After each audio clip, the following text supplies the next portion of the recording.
جی السلام علیکم، کیا حال ہے؟ سب لوگ خیریت سے ہیں؟ عمران خان صاحب نے ایک بار پھر فوج کے ساتھ ٹکرانا شروع کر دیا ہے۔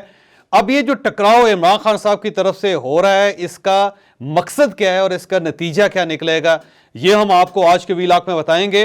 اور عمران خان صاحب یہ حرکت اب مسلسل کر رہے ہیں، پہلی مرتبہ 4 دسمبر کو کی اور دوسری حرکت انہوں نے آج کی۔ جو 4 دسمبر والی حرکت تھی وہ کیا تھی اور آج انہوں نے کیسے فوج کے ساتھ لڑنے کا آغاز کیا ہے، یہ بھی ہم آپ کو آج کے ویلاگ میں بتائیں گے۔ اور تیسرا یہ ہے کہ ان حرکتوں کا نتیجہ کیا نکلے گا، یہ بھی ہم آپ کو آج کے ویلاگ میں پوری ڈیٹیل کے ساتھ بتا رہے ہیں۔ ہم سب سے پہلے 4 دسمبر کی طرف جاتے ہیں۔ آپ کو یاد ہوگا کہ 4 دسمبر کو اڈیالہ جیل میں ایک کیس چل رہا تھا، ایک سماعت تھی سائفر کیس کی، اور اس میں پہلی مرتبہ میڈیا کو جیل کے اندر جانے اور اس کیس کو رپورٹ کرنے کی اجازت ملی تھی۔ اس میں 7 صحافی 7 رپورٹر اندر گئے تھے، اور عمران خان صاحب کا پہلی مرتبہ گرفتاری کے بعد صحافیوں کے ساتھ انٹریکشن ہوا تھا۔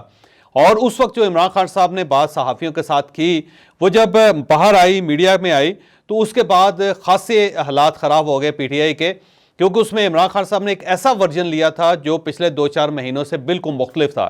اس میں انہوں نے کہا کہ میں ڈٹا ہوا ہوں، میں پیچھے نہیں ہٹا، میری کسی کے ساتھ کوئی ملاقات نہیں ہو سکتی، اور کوئی میرے ساتھ ملاقات کر بھی نہیں سکتا ہے، یہ جرت بھی نہیں کر سکتا۔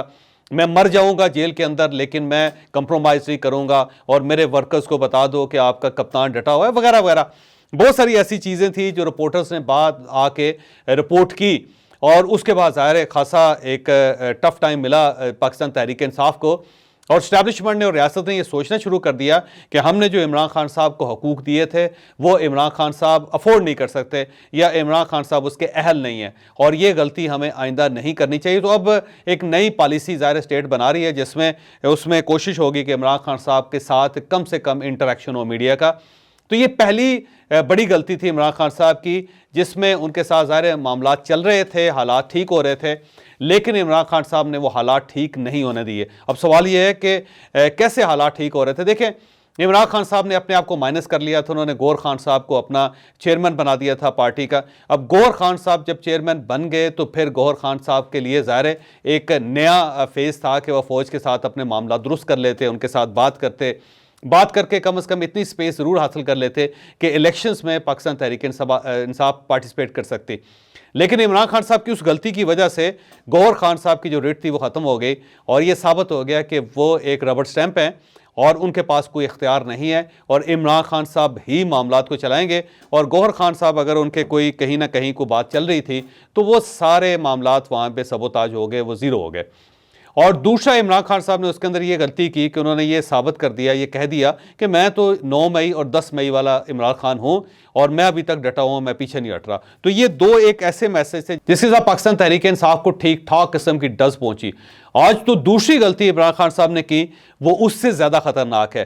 وہ غلطی یہ ہے کہ آج دن کو آرمی چیف پشاور کے اندر تھے، اور وہاں پہ انہوں نے اپنی افغان پالیسی جو ہے، افغان مہاجروں کے بارے میں جو پالیسی ہے وہ دی، اور اس میں آرمی چیف کا کیا کہنا تھا وہ آپ ملاحظہ کر لیں۔ جب یہ خبر عمران خان صاحب تک پہنچی تو عمران خان صاحب نے ایک ٹویٹ کر کے اس خبر کو یا اس پالیسی کو سبوٹاج کرنے کی کوشش کی۔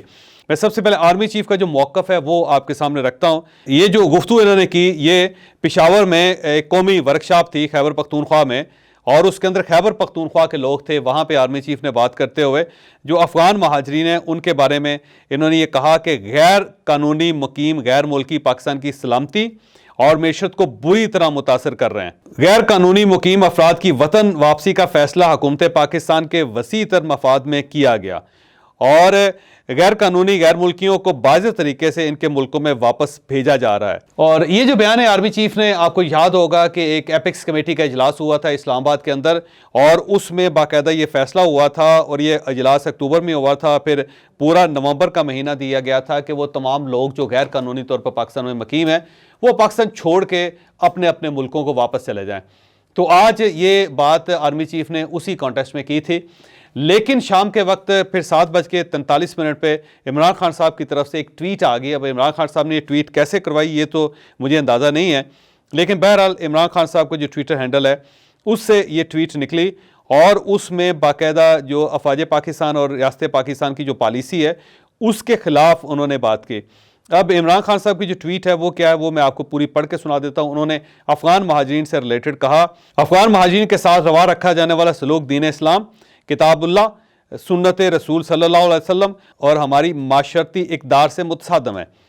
ہجرت کو اسلام میں خاص مقام حاصل ہے. حضرت موسیٰ علیہ السلام, جناب ابراہیم علیہ السلام اور رسول اللہ صلی اللہ علیہ وسلم سمیت جلیل القدر پیغمبر ہجرت کے مراحل سے گزرے. جنگ اور آفات کے نتیجے میں اپنی زمین سے محروم کیے جانے والے پناہ کے طالب مہاجرین کے ساتھ حسن سلوک اور عزت و تکریم کے ساتھ ان کی دیکھ بھال بطور قوم ہم پر فرض ہے. افغانستان ہمارا برادر اسلامی ملک ہے اور ہمسایہ ہے. دونوں ممالک کے عوام صدیوں پر محیط برادرانہ تعلقات میں بندھے ہوئے ہیں. قوموں کے لیے اپنے ہمسائے بدلنا ممکن نہیں ہوتا. وقت کے بہاؤ کے ساتھ انہیں ایک دوسرے کی ضرورت پڑتی رہتی ہے. ہمسایوں کے ساتھ گہرے بااعتماد تعلقات پاکستان کے محفوظ مستقبل کی ضمانت ہیں اور پاکستان نے 40 برس تک افغان مہاجرین کی خدمت کی ہے. محض ناقص حکمت عملی کے باعث برسوں پر محیط مہمان نوازی کے اثرات ضائع کیے جا رہے ہیں. 250 ملین نفوس پر مشتمل قوم پر 1.5 ملین مہاجرین کو زیادہ بوجھ نہیں ہے. اپنی دھرتی سے نکالے جانے پناہ کی تلاش میں پاکستان والے مہاجرین کا بڑا حصہ غریب ترین افراد پر مشتمل ہے. پورے معاملے کو تہذیب اور شائستگی اور حکمت سے نہ نپٹانے کی وجہ سے پوری افغان قوم میں منفی جذبات جنم لیں گے. ناقص حکمت عملی کے نتیجے میں پیدا ہونے والی بدمزگی ان کی نفسیات کا حصہ بنے گی اور دونوں ممالک کے مابین دیر پا تعلقات میں ایک مستقل دراڑ کا اندیشہ ہے. پھر عمران خان صاحب نے یہ بھی کہا کہ افغان مہاجرین کو بھیڑ بکریوں کی طرح ہانکنے کا سلسلہ ترک کر کے پورے معاملے کو حکمت اور دانش سے دیکھنے اور ان کی عزت نفس کو ملحوظ خاطر رکھتے ہوئے ایک آبرومندانہ راستہ اختیار کرنا ہوگا. اب اس میں بہت سارے پوائنٹ ایسے ہیں عمران خان صاحب کے جن کے اوپر بحث ہو سکتی ہے, لیکن یہ بحث اس سے پہلے ہونی چاہیے تھی. اب اس میں بحث کی گنجائش نہیں ہے کیونکہ یہ صرف وہ افغان مہاجرین نکالے جا رہے ہیں جو غیر قانونی طور پر پاکستان میں مقیم ہیں, جن کے پاس کاغذات نہیں تھے. اب سوال یہ ہے کہ اگر یہ واقعی عمران خان صاحب کی پالیسی ہے تو پھر ماضی میں جب ان کی حکومت تھی تو اس وقت ان کی کیا پالیسی ہوتی تھی. معید یوسف صاحب اس دور میں نیشنل سیکورٹی ایڈوائزر تھے اور یہ آلموسٹ وفاقی وزیر کے برابر تھے اور امریکہ کے ساتھ اور افغانستان کے ساتھ یہ بہت زیادہ انگیجمنٹس کر رہے تھے اس وقت معید یوسف صاحب بار بار یہ کہتے تھے کہ ہم افغانوں کو زیادہ دیر تک نہیں پال سکتے, ہم نے ان کو واپس بھجوانا ہے. اب کچھ 2 آڈیوز ہیں جو میں آپ کو سنا رہا ہوں. یہ دونوں آڈیوز ہیں معید یوسف صاحب کی ہے. یہ اس وقت عمران خان صاحب کی پالیسی ہوتی تھی اور عمران خان صاحب ہر جگہ یہ بات کرتے تھے. پہلے آپ معید یوسف صاحب کی گفتگو سن لیں, اس کے بعد پھر میں اس معاملے کو آگے بڑھاتا ہوں. اور یہ وہ بات ہے جو عمومی طور پہ ہم بار بار کہتے ہیں کہ ہمارے بھائی اور بہنیں ہیں افغان ریفیوجیز جو یہاں موجود ہیں, لیکن اب وقت آ گیا ہے کہ ان کا ڈگنیفائڈ ریٹرن ہو. مہاجرین کے حوالے سے ابھی ہم نے طے کر لیا, ظاہر ہے وہ تو ہم نے سب سن لیا ہم نے کہ ہماری پہلی کوشش یہی کہ وہ انٹرنلی ڈسپلیسڈ نہ آئے, لیکن اگین اف اٹ ہیپنس تو پھر وہی ایران ماڈل. وسیم ہماری کیپیسٹی نہیں ہے. دیکھیے تو ہماری طرف سے نہ ہے. پھر دیکھیے یہ ان کے لیے بھی اچھا نہیں ہے. اس کو سوچیں ذرا بات کو. لوکل اکانومی ڈسٹارٹ ہوئی 40 سال.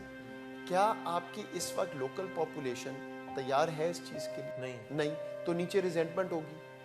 ٹھیک, تو وہ لا اینڈ آرڈر بنے گا, وہ civil strife law and order, اس کو کون بھگتے گا؟ اچھا, پھر جب آپ کہتے ہیں مہاجرین وہاں سے آتے ہیں تو آپ کا خیال ہے جو T T P A B C B C D بیٹھا ہے وہاں پہ وہ کس چیز کا انتظار کر رہا ہے؟ وہی کی بھیجنا آئے گا, وہ ادھر آئے گا, پھر دنیا کہے گی جی یہاں پہ پہنچ, دہشت گرد آ گئے, سیف ہیونز, ہائیڈ آؤٹ. اچھا, پھر خدا نہ خواستہ یہاں کوئی دہشت گردی ہوئی تو آپ کہیں گے پاکستان تو سیف ہی نہیں.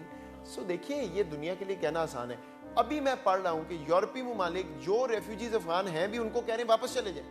اور ہمیں کہہ رہے ہیں ہم اس طرف سے کلیئر نو ہے, یہ اسٹیٹڈ پالیسی ہے. دیکھیے کلیئر نو کا مطلب ہوتا ہے کہ ہم نے کہا جی کہ نہیں لینا. ہم یہ کہہ رہے ہیں even if we wanted to, ہماری اس وقت پوزیشن نہیں ہے. یہ کوئی اپوزیشن ٹو ریفیوجیز یا افغانز نہیں ہے. We are just not in that position. تو اور دوسری بات we are in that position کہ اگر ہماری اسٹیٹ نے طے کر لیا کہ نہیں آنے دینا تو ٹیکنیکلی بھی پاسبل ہے کہ ہم نہ آنے دیں. ہم یہ بات کر رہے ہیں بارڈر اس طرح کا ہو جائے گا, فینس ہم یہ بات کر رہے ہیں. اچھا میں فینس کا بتاتا ہوں, لیکن ہم یہ بات کر رہے ہیں کہ آپ افغانستان میں جو افغان شہری ہے کیوں اس کو در بدر کر رہے ہیں؟ بھائی U N H C R, یہ یو این جو ریفیوجی والے, ان کا یہ کام ہے نا, باقی دنیا ملے وہاں پہ سیکیور زون بنائے, ہم بھی سپورٹ کریں گے. Y not? اس کا مطلب ہے کہ آپ بالکل ہاتھ دھو بیٹھے. اس کا مطلب افغان شہری انسان نہیں ہے, رائٹ؟ تو وہ آپ نے کرنا ہے. فینس کا میں آپ کو یہ بتاؤں کہ بالکل فینس ہے, وہ 97-95% 97 ہو چکا ہے, بٹ ریفیوجیز کا مسئلہ فینس والا نہیں ہے.